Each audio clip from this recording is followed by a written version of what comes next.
Romanos capítulo 8, del versículo del 1 al 11, dice así: Ahora pues, ninguna condenación hay para los que están en Cristo Jesús, los que no andan conforme a la carne, sino conforme al Espíritu. Porque la ley del Espíritu de vida en Cristo Jesús me ha liberado de la ley del pecado y de la muerte. Porque lo que era imposible para la ley, por cuanto era débil por la carne, Dios, enviando a su Hijo en semejanza de carne de pecado, y a causa del pecado condenó el pecado en la carne, para que la justicia de la ley se cumpliese en nosotros, que no andamos conforme a la carne, sino conforme al Espíritu. Porque los que son de la carne piensan en las cosas de las carnes, pero los que son del Espíritu en las cosas del Espíritu.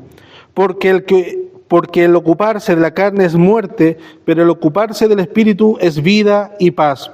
Por cuanto los designios de la carne son enemistad contra Dios, porque no se sujetan a la ley de Dios, ni tampoco pueden.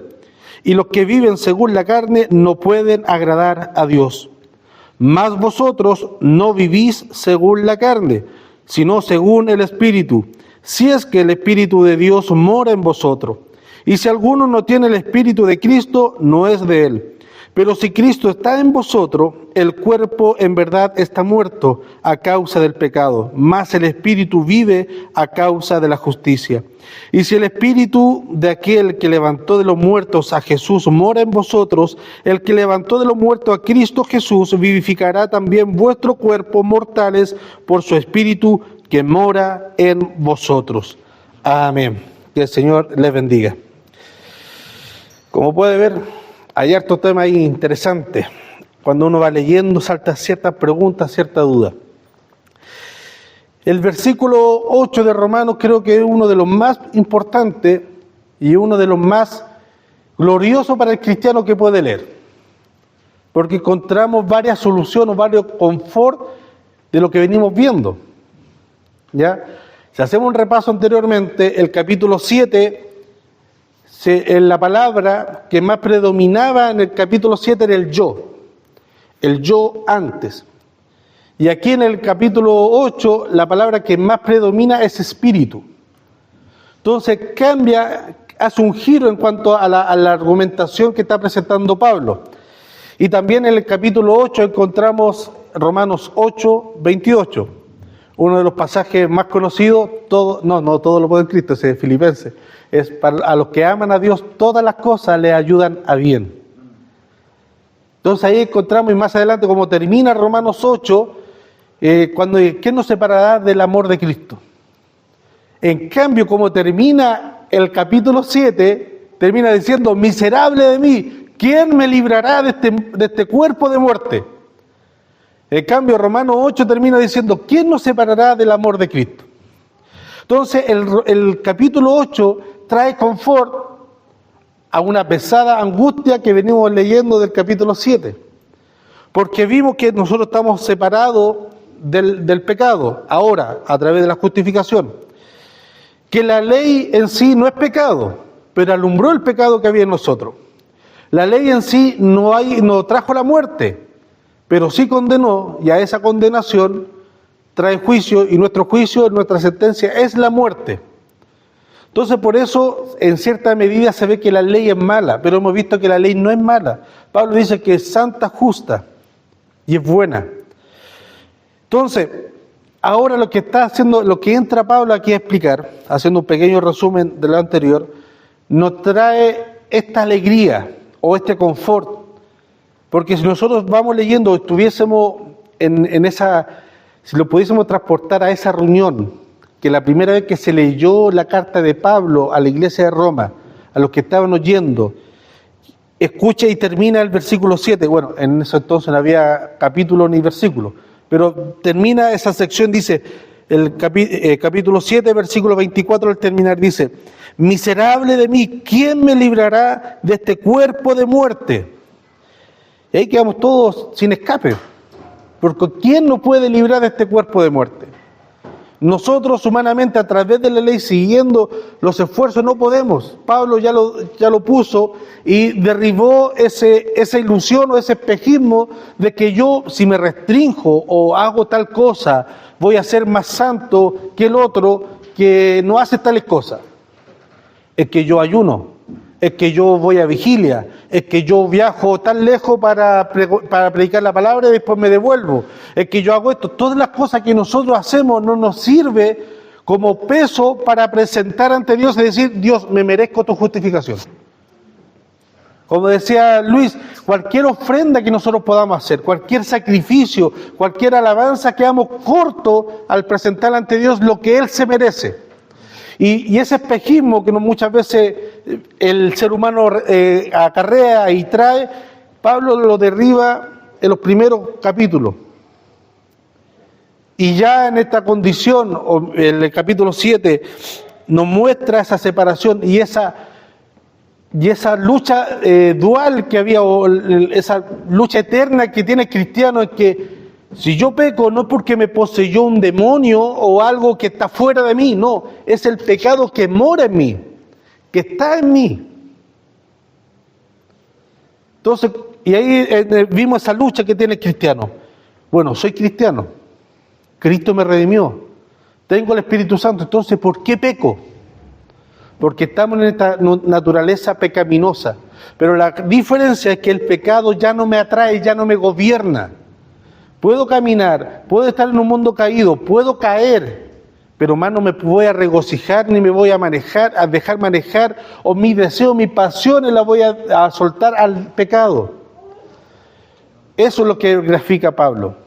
Si antes yo coordinaba y hacía y apartaba recursos de mi bolsillo para ir a pecar libremente, reunía, orquestaba alguna reunión con mis amigos para caer en ciertas situaciones ilícitas y pecar, hoy no lo hago.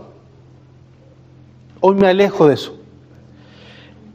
Y ahí Pablo mostró el sentido de la diferencia entre arrepentimiento y remordimiento. Y siempre cuando leo esa diferencia o trato de predicar esa diferencia, me acuerdo de un testimonio que me contó un pastor de Los Vilos. No sé si es real, si es verídica la historia, no, pero sirve para graficar el remordimiento y el arrepentimiento. Había un hermano que luchaba con el tema del alcohol. Y todos los domingos, cuando salía del culto a su casa y viceversa, de su casa al culto, tenía que pasar por fuera de una cantina. Y cada reunión que salía lleno de la presencia de Dios, según él, que la reunión estuvo linda, estuvo preciosa, que ahora sí iba a vencer, él decía, voy a pasar por delante y voy a pasar de largo y no voy a caer en la tentación y voy a ganarle al enemigo. Pero cada domingo él caía, pasaba por afuera y entraba. Y decía, si total, un vasito no le hace mal a nadie. ¿Ah? Decía, el vino no lo tomo por gusto, lo tomo para rejuvenecer la sangre. Entonces, cada uno ve y alimenta o se autojustifica ante Dios para el pecado, porque el pecado nos hace eso, nos autoengaña y nos presenta autojustificación. No, si tú te lo merecí, trabajáis todo el mes como dar un gustito. Sobre todo los que somos buenos para el diente, nos gusta comer manjares, ¿cómo le va a dar un gustito, un sanguchito? ¿Ah? Una vez al mes, 2 veces al mes, una vez a la semana, 2 veces a la semana. Y sabemos que eso no hace mal, pero luchamos con eso. Y este hermano siempre decía, y cada vez que salía los días domingos, caía. Y una vez dice que estuvo tan linda la reunión y se fue caminando hacia su casa, iba con tanto gozo, que llegó a su casa y cuando abrió la puerta de su casa se dio cuenta que no había entrado a la cantina. Y dijo, bien, gracias Señor, hoy vencí, esto hay que celebrarlo. Cerró la puerta y se fue a la cantina a celebrarlo. El arrepentimiento es muy distinto al remordimiento. El remordimiento nos hace creer que estamos cambiando de actitud, pero nos pasa poco tiempo y caemos en la misma actitud de siempre. Nos pesa, nos duele, nos incomoda, pero no cambiamos de actitud ni de mentalidad. Nos autojustificamos de que sí, nosotros igual estamos bien. Es que Dios me hizo así. No, eso es remordimiento. Cuando yo no quiero, por decisión propia, cambiar mi actitud de la que llevo. Arrepentimiento cambia absolutamente todo. Si yo no quiero caer y sé que eso me hace mal, yo no sigo el mismo camino, me doy la vuelta entera, aunque me demore más, pero no paso por ahí. Cambio de dirección. Cuando yo me arrepiento, si voy hacia el norte, cambio hacia el sur, no hacia el nororiente. No, cambio totalmente de dirección. Entonces Pablo nos expresa eso. Y eso es una lucha eterna que tenemos nosotros. Mientras estemos de este lado del cielo, siempre vamos a luchar con eso, con la carne, con las pasiones y deseos. A lo mejor no vamos a tener la misma lucha con las tentaciones que teníamos cuando empezamos este caminar, pero siempre va a tener lucha y el enemigo siempre nos va a poner obstáculos para eso. Y él es muy sabio y se deleita y se apodera en eso de que nos presenta cierto obstáculo. Y por eso Pablo dice: miserable de mí, ¿quién me librará de este cuerpo de muerte? Queriendo hacer lo bueno, no lo hago. Y el capítulo 8 empieza: ahora pues ninguna condenación. Ahora pues, haciendo una afirmación de todo lo que hemos visto hasta ahora, hacia atrás, ahora pues, ninguna condenación hay para los que están en Cristo Jesús. Y esa afirmación y ese título es muy potente, mis hermanos. Porque ya no hay condenación para los que están en Cristo Jesús. Ahora este versículo trae una pequeña disyuntiva, porque la parte que dice, la segunda parte del versículo, los que no andan conforme a la carne, sino conforme al Espíritu. Ese es un agregado que se puso después a la Biblia. Pero en los manuscritos originales solamente sale: ahora pues ninguna condenación hay para los que están en Cristo Jesús. Ahora, ¿ese agregado entorpece la lectura? No, confirma lo que Pablo está diciendo más abajo solamente. Pero esa afirmación de decir: para los que están en Cristo Jesús no hay ninguna condenación, o sea, no hay ningún juicio imputable para los que están en Cristo Jesús. Entonces yo peco, no hay condenación. Si usted peca, no tiene condenación. Cristo pagó por eso. La justificación de Cristo cancela eso. Entonces yo puedo pecar libremente. No. ¿Por qué? Porque ahí Pablo, más adelante lo vamos a ver, lo que piensan en la carne, piensan en el pecado, y por ende no son hijos de Dios. ¿Se ve la diferencia? La diferencia es que, a lo mejor hay un dicho, no, que yo no sé quién es salvo. Sí, nosotros podemos saber quién es salvo y quién es cristiano. El sábado pasado, cuando fuimos a la cantata, llegamos un poco tarde y estaba estacionando el auto y se acerca una señorita que estaba ahí parada. Se notaba que estaba festejando porque tenía un buen hálito alcohólico. Le digo: hola, ¿cómo estás? ¿Quiere pasar? Me dijo: no puedo, pero yo soy cristiana. Y le digo: ¿y por qué dice usted que es cristiana? No, porque yo soy cristiana. ¿Pero qué es lo que hace que usted la identifica como cristiana? Que tiene la seguridad. No, es que yo antes iba a la iglesia. ¿Pero dice usted que es cristiana? Sí, pero usted vive bajo... ¿Por qué dice usted ahora, en esta actualidad, yo soy cristiana? Y la respuesta que me dio me sorprendió. Me dice que una vez yo fui perdonada, fui cambiada y fui redimida. Hoy día, después de cuando pasó la pandemia, pasó una situación y yo me descarrié. Pero quiero volver, siempre he querido volver, pero el pecado, mire, el pecado que mora en mí, dice esta señora, no me deja. Y ahí tengo mi banjo colgado juntando polvo. El ser cristiano o el ser transformado por Cristo, como algunos pensamos que ahora que soy cristiano ya no voy a pecar más y no voy a estar propenso a deslizarme de la gracia de Dios. No, mis hermanos, nosotros siempre estamos propensos. Algunos se dan una vuelta un poco más larga y llegan hasta Cairo y hasta Egipto, ¿o no? Amén. Pero de ahí Dios igual lo llama. El hijo pródigo siempre fue hijo. Y el padre lo recibió y volvió a él. Nosotros, según la conducta y según los frutos que esté dando, y no los frutos, bueno, también los frutos de los hechos, pero también los frutos de lo que habla de su boca, la sinceridad. ¿Por qué me sorprendió la respuesta que dio esa dama? Porque muchos cristianos que están en la iglesia, uno le dice, ¿por qué es cristiana? Y dice, porque yo vengo a la iglesia. La seguridad de que nosotros somos cristianos es porque Cristo me redimió y me cambió y me dio la salvación. A lo mejor esa gracia, ese tesoro tan preciado que Cristo nos dio, lo estamos enlodando, lo estamos tapando con tierra, pero cuando aparece un momento de luz, como el hijo pródigo, cuando volvió en sí, dijo, Padre, he pecado contra el cielo y contra ti. Cuando el Hijo de Dios se conoce, porque cuando hay un destello de luz, habla de Cristo y habla de la redención de Cristo. Por eso pongo el ejemplo de ella, porque la respuesta que me dio a muchos hermanos que están en la iglesia, no la dan. Sinceramente no la dan. Entonces Pablo dice, en el bosquejo que hice no voy a seguir los versículos que lo ordenó Pablo, sino que los voy a desordenar un poquito para dar el mensaje que quiero entregar. Del versículo 5 en adelante hasta el versículo 8, Pablo habla sobre aquellos que piensan en la carne, viven en la carne y están en la carne.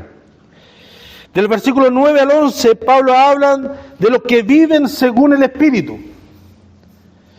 Y Pablo ocupa términos y verbos presentes. Por ejemplo, porque lo que son de la carne, en las cosas de la... Porque los que son de la carne piensan en las cosas de la carne, pero los que son del Espíritu en las cosas del Espíritu. Y el versículo 9 dice, mas vosotros no vivís, no viviréis, sino que no vivís según la carne. Muchas veces en ciertos círculos dicen, no hermano, usted tiene que vivir en el Espíritu. Y muchas veces uno se pregunta, ¿y cómo es vivir en el Espíritu? ¿Usted se ha preguntado eso? ¿Cómo yo vivo en el Espíritu? ¿Qué tengo que hacer para vivir en el Espíritu? ¿O cómo lo hago para vivir en el Espíritu diariamente? ¿Tengo que hablar citando versículos bíblicos? Porque muchas veces, tiempo atrás, conocí a un hermano que nosotros debemos vivir, o sea, tenemos que hablar bíblicamente. Y para ella era hablar bíblicamente, que cada vez que inicia o termina una frase, una conversación, tiene que recitar un texto bíblico acorde a lo que está hablando. ¿Eso es hablar bíblicamente? No, eso es recitar versículos bíblicos. Hablar bíblicamente es que mi pensamiento, lo que yo diga, lo que yo exprese, tiene que estar acorde a los principios bíblicos. No que tal vez, quizá, a lo mejor puede ser. No, que acorde a los principios bíblicos. Y vivir en el Espíritu, ¿qué es lo que es? Vivir como los monjes tibetanos, caminar lentito, hablar despacito, mostrar que uno es humildad, poner cara así como de santito. ¿Qué es lo que es vivir en el Espíritu? Recuerde que nosotros tenemos una lucha constante en nuestra mente. Siempre estamos mirando, y Jesús sabía eso. Por eso Jesús, cuando estaba aquí en entre medio de los fariseos, le dijo, habéis oído en la ley, aquel que adultere en el acto mismo ya es pecado. Mas yo digo, si codiciaste en tu corazón a la mujer de tu prójimo, ya pecaste. Porque la lucha inicial y más importante está en el corazón, está en la mente de cada uno de nosotros. El adulterio, cuando el hombre o la mujer engaña a su pareja en el acto sexual o de otra persona, no es que ahí nació en el adulterio, no. El hombre o la mujer anteriormente en su mente ya había codiciado a aquella mujer, ya había puesto en su corazón y en su cuerpo y en su miembro caer o a practicar el acto ilícito. A lo mejor con una mujer específica en su trabajo, en su familia, en su vecindario o con cualquiera que se le cruce, pero ya él dispuso en su mente y en su corazón hacer ese acto.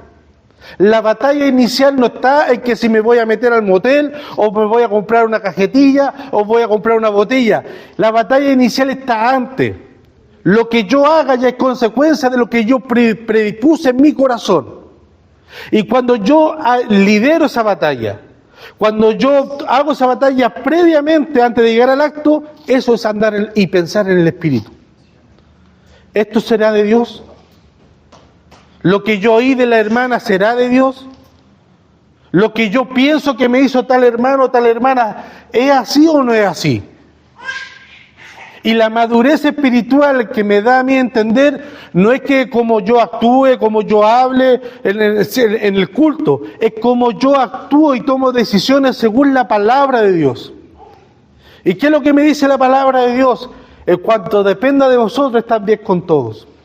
Que tu sí sea sí y tu no sea no. Que seas veraz, que sea una carta leída. Si cuando vienes al altar y presentas la ofrenda y te acuerdas que tu hermano te hizo algo contra ti, deja la ofrenda, ve, arregla el asunto y después me vienes a entregar la ofrenda. Eso es andar en el Espíritu. Eso es ser bíblicamente, actuar bíblicamente.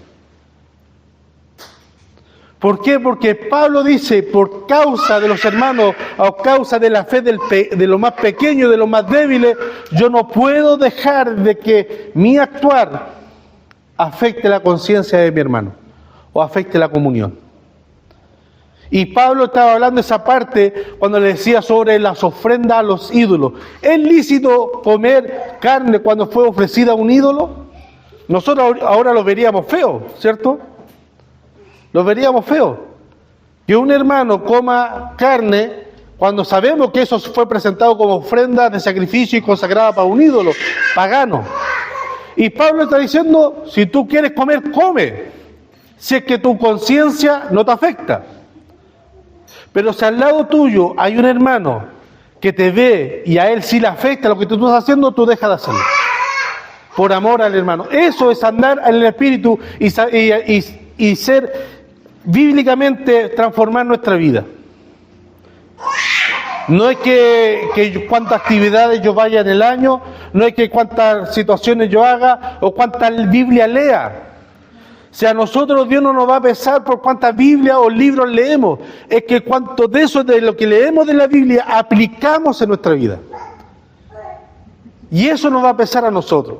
Muchas veces nos afanamos por encontrar la quinta pata al gato, los pasajes oscuros, mientras los pasajes más sencillos no los aplicamos en nuestra vida. Por ejemplo, los pasajes que acabo de recitar, en cuanto dependa de vosotros, estad en paz con todo. ¿Qué otra hermenéutica, hermano Luis, que usted es profesor de hermenéutica, qué otra exégesis se puede hacer eso? Nada. Si en ti depende estar bien con tu hermano, hazlo. Y por eso Dios te va a juzgar. Y por eso a mí Dios me va a juzgar. Y por eso a todos Dios nos va a juzgar. Por lo que las cosas que sí sabemos, hemos oído, pero no lo ponemos en práctica. Eso es andar en espíritu.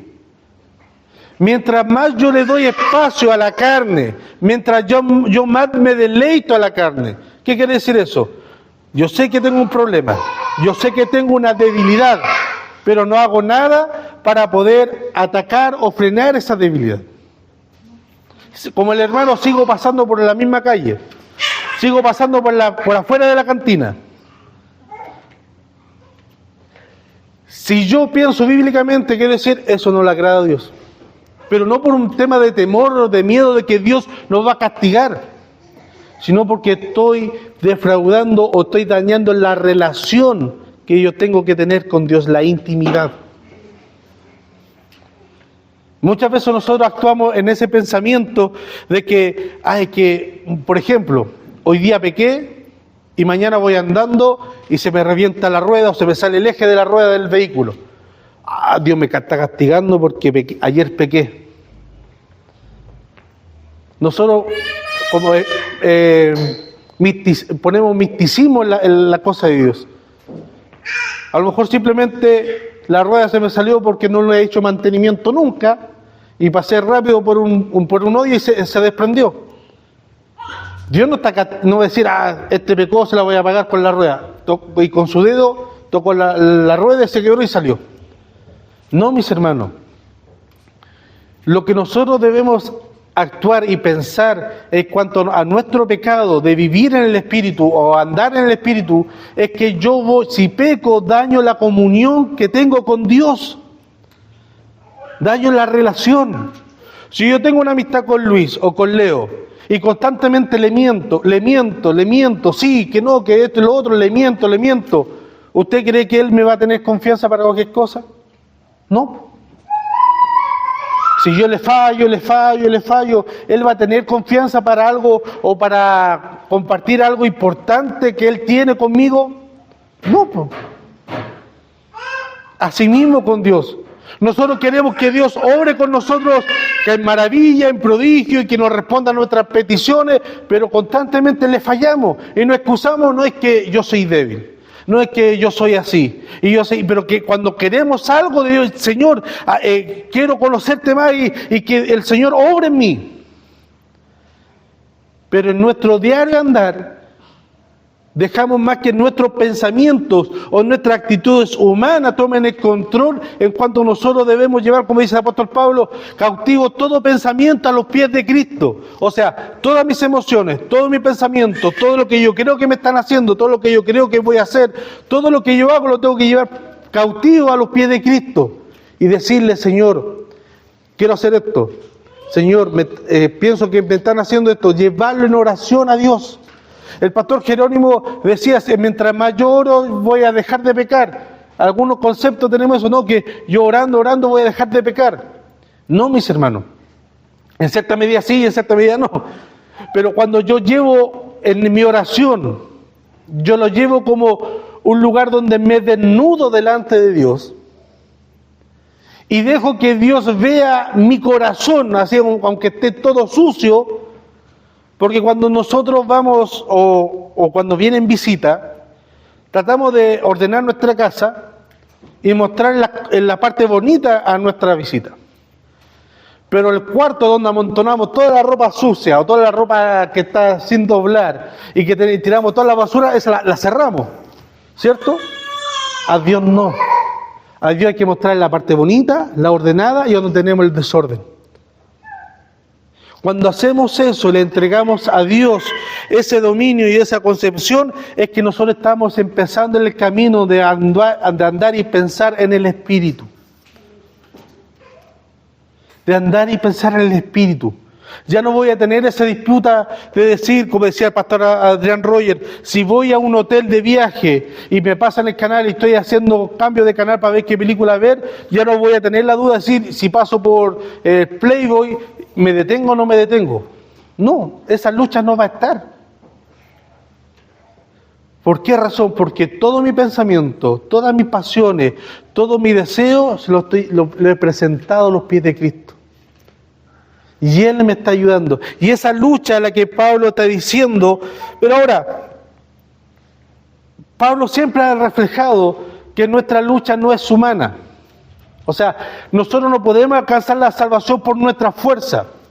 Por eso muchas veces en las reuniones, cuando se habla del pecado, de la santidad, nos entregan un listado eterno de las cosas que no debemos hacer. ¿Cierto? Usted no vaya para allá, usted no vaya para acá, usted no haga esto, usted no haga esto otro, usted deja de hacer esto y esto otro. Pero tratamos de hacer cosas o dejamos de hacer cosas, rompemos amistades, rompemos situaciones o nos vamos a ningún lado pensando que así nos estamos guardando para la santidad. Pero hay un grueso error, mis hermanos. Nos estamos volviendo sin querer ser los fariseos, que por nuestras obras, por nuestro dejar de hacer, vamos a ganar el favor de Dios. Nos estamos volviendo como el hijo pródigo, de decir al padre, yo no hice como mi hermano menor que se fue, yo no hice eso, yo siempre estuve al lado tuyo. Nos estamos volviendo como los fariseos de decirle, Señor, te doy gracias porque no soy como este. Yo sí diezmo, yo sí vengo, ofrendo y doy el diezmo en la folí, no como este otro que no hace esas cosas. No sé si me entienden a lo que vamos. Cuando nosotros queremos dejar de hacer cosas por nuestra fuerza, la batalla está perdida. Por ejemplo, quiero dejar de fumar. Y usted piensa, voy a dejar de fumar, voy a dejar de fumar, voy a dejar de fumar, voy a dejar de fumar, y al final lo que está haciendo es empezar todo el día en fumar. Voy a dejar de fumar, voy a dejar de fumar.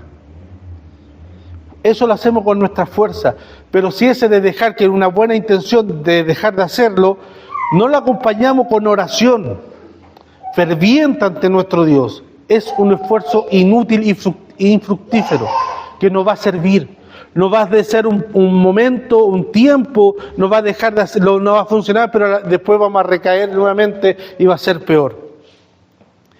Y Pablo aquí expresa, y ahí vuelvo a los versículos primero, vuelve y dice, ¿cuál es nuestra gran arma y nuestra gran victoria? ¿Por qué nosotros debemos descansar confiadamente de que nuestra victoria sobre el pecado y la carne está asegurada? Versículo 3. Porque lo que era imposible para la ley, por cuanto era débil, por la carne, Dios, enviando a su Hijo en semejanza de carne de pecado, y a causa del pecado, condenó el pecado en la carne. Suena casi un trabalengua, pero aquí hay harto peso teológico, hay harto donde masticar y donde comer. Porque lo que era imposible para la ley de Dios tenía como finalidad de que el ser humano se mueva, se lleve su conducta, sea moldeada hacia Dios. Los 5 primeros mandamientos era la relación entre la persona hacia Dios. Y los otros 5 mandamientos eran su relación con la sociedad, contra sus pares. Y todo eso llevaba a un bien común que Dios ordenaba y decía cómo debían actuar.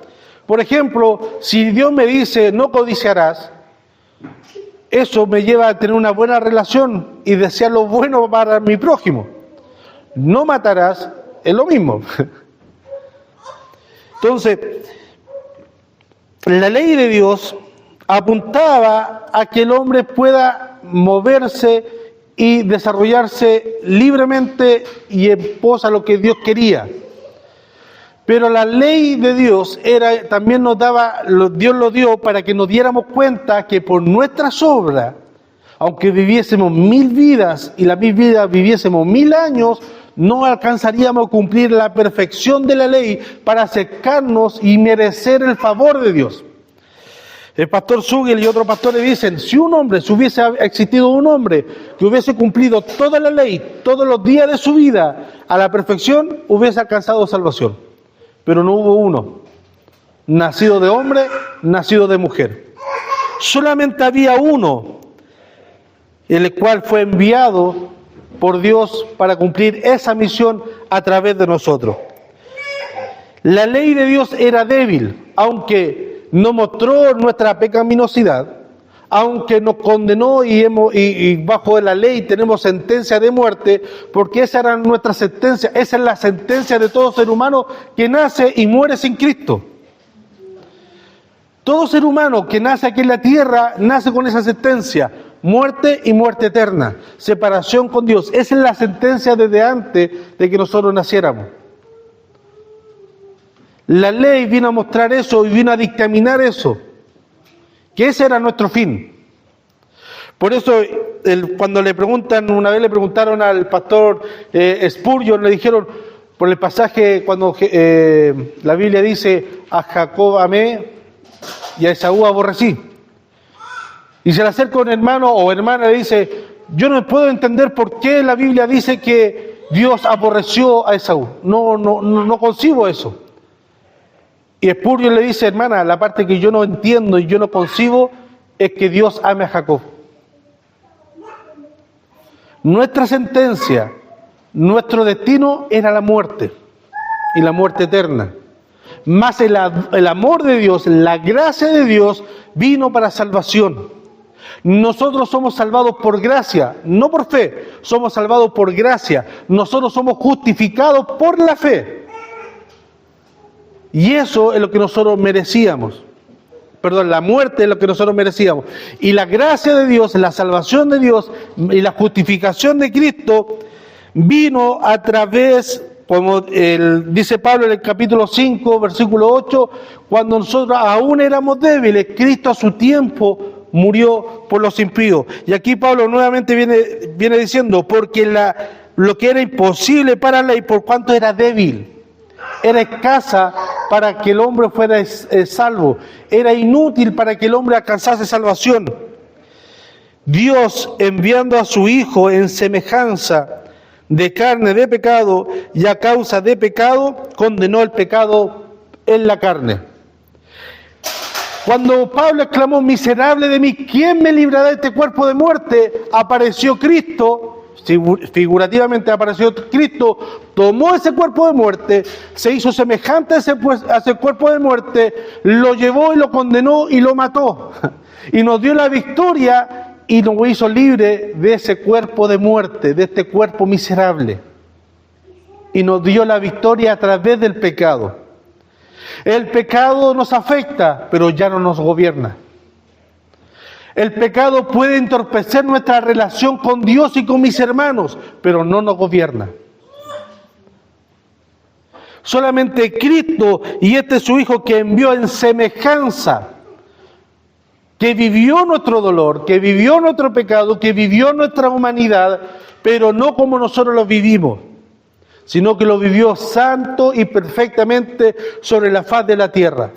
Y eso nos dio a nosotros la libertad de acercarnos al Padre, porque Él condenó y sentenció el pecado que estaba en nosotros, que era imputado por nosotros, esa separación eterna. Cristo la tomó y lo condenó y lo pagó.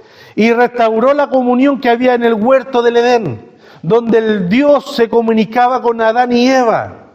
Si esa instancia pudo haber sido hermosa, hermano, de que Dios cada mañana cuando rayaba el alba salía y buscaba a Adán y a Eva para caminar y conversar con ellos. Cuando Dios estaba con Adán y le daba la instrucción de lo que debía hacer, cómo debía gobernar, cómo debía subyugar la tierra, debe ser hermosa esa conversación, debió ser hermosa.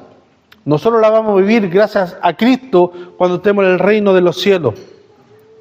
Pero esa comunión que fue trastocada, que fue quebrantada por el pecado, Cristo vino y la restauró. Y ahora nosotros tenemos acceso libre hacia Dios el Padre. Pero no solamente eso, Dios también viene hacia nosotros y nos visita. Por cuanto era débil por la carne, Dios, enviando a su Hijo en semejanza de carne de pecado, y a causa del pecado condenó el pecado en la carne. Entonces esa es nuestra seguridad, mis hermanos. Cuando nosotros creemos, porque nos cuesta, mis hermanos, nosotros somos finitos, somos limitados, y también somos, anoté una palabra que ocupan ahí algunos historiadores, somos propensos al fracaso. En Cristo, mientras estemos en Cristo, nosotros tenemos una perspectiva de lo eterno, luchamos hacia lo eterno y tenemos un cuerpo o una dote, una semilla de victoria y ya no de fracaso. Porque nosotros sabemos que Cristo ya venció por nosotros, ya condenó el pecado, condenó la muerte, en nosotros ya no gobierna la ley del pecado, ni tampoco la ley de la muerte. Y el versículo 2 dice, porque la ley del Espíritu de vida en Cristo Jesús me ha librado de la ley del pecado. En nosotros, estando sin Cristo, gobernaba la ley del pecado y la muerte. Pero en Cristo, ahora nosotros en Cristo gobierna la ley del Espíritu de Dios en nosotros. Y esa ley y esa instancia, y en ese lugar a donde nosotros debemos practicar y recordar siempre. Es difícil mantenernos santos y puros, pero en Cristo nosotros somos justificados y también en Cristo somos santificados. Y esa es la lucha que nosotros debemos vivir constantemente. Cuando Pablo dice, si Romano hubiese terminado ahí en el capítulo 7, donde dice, donde quiero hacer lo bueno no lo hago, hay una ley en mí que me domina, miserable de mí, ¿quién me librará de este cuerpo de muerte? Y si termina ahí, nosotros todos deberíamos tener una pildorita de cianuro y porque no tenemos escape. Pero continúa esta redención. Y perdón. Y Pablo dice, ya no hay ninguna condenación. Pero ¿cómo no hay condenación para mí? Si yo me esfuerzo, trato, pero caigo en el pecado, defraudo la confianza del Señor, me siento indigno de presentarme en oración, me siento indigno de ir a la iglesia. ¿Para qué voy a la iglesia si cada semana tras semana siempre es lo mismo? Pero si estamos en Cristo no hay ninguna condenación. Si estamos en Cristo ya no somos imputables a condenación. Y el Espíritu que está en nosotros siempre va a gemir, nos va a ayudar en ese gemido indecible de buscar siempre lo espiritual. Y esa es la lucha que tenemos que tener, mis hermanos, de día a día. Si el Espíritu que está en nosotros nos va a llevar a vivir en el Espíritu. Y el vivir en el Espíritu no es ser santurrón ni demostrar una falsa humildad. Vivir en el Espíritu es amar la palabra de Dios, buscar instancias para escuchar mensajes, buscar instancias para alabar al Señor, buscar instancias, invertir también recursos de mi bolsillo para conocer más a Dios según mis limitancias, mis capacidades, pero de demostrar un interés en el Señor. Una vez me quedó grabado la frase de un pastor que me dijo, ¿cuántos se comprometen? Todos levantaron la mano para hacer algo. Ya, ahora hay que aportar. Y cuando dimos el aporte, dijo, bueno, cuando uno también dispone recursos de su bolsillo para la obra de Dios, es que realmente se está comprometiendo. Cuando nosotros decimos amar a Dios, queremos conocerle más, pero en nuestro entorno cercano y privado, que en nuestra casa, no hay ningún indicio, no hay ningún hábito o cualquier cosa que indique que nosotros buscamos a Dios. A mí, aquí hay una inferencia, siempre me gustaría cuando tenga mi casa o construya mi casa o el Señor me dé mi casa, apartar un cuarto para la oración. Siempre ha sido un sueño para mí, tener un lugar donde yo me pueda apartar de mi familia, no para apartar de mi familia, como en un club de Toby, sino que apartarme y encerrarme ahí. Un cuarto de oración, un cuarto de lectura, que sepan que si yo me meto ahí, o Yamín se mete ahí, o una de mis hijas se mete ahí, no hay que molestarla, hasta cuando ella salga. Pero mientras yo no tenga esa instancia, antiguamente cuando vivía con mi suegra, en ese lugar no podía, siempre había gente, siempre había bulla.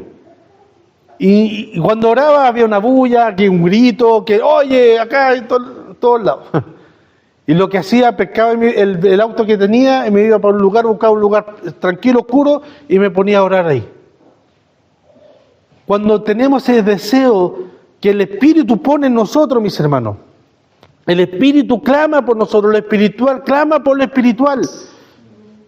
Es que cuando escuchamos ese gemido o ese impulso, mis hermanos, debemos hacerle caso, no acallarlo. Debemos buscar la instancia. Y ahí a donde nosotros ya estamos, debemos y podemos reconocer, estoy caminando en el Espíritu. No porque yo me prive o me haga monjigato en ciertos lugares, pero cuando estoy solo en mi intimidad hago de samba y canuta, sino que cuando yo escucho la voz de Dios que me llama a una intimidad, a un lugar especial o a hacer cosas, y hago caso a ese oído, estoy caminando por la senda del Espíritu. Amén, mis hermanos. Que el Señor nos ayude. Esa ha sido la palabra de hoy, mis hermanos. Y tengamos la confianza y la certeza, mis hermanos, de que estando en Cristo, la victoria es de nosotros. No por nuestra fuerza, sino porque Cristo la ganó por nosotros. Amén. Le invito a que oremos y le demos gracias a nuestro Dios.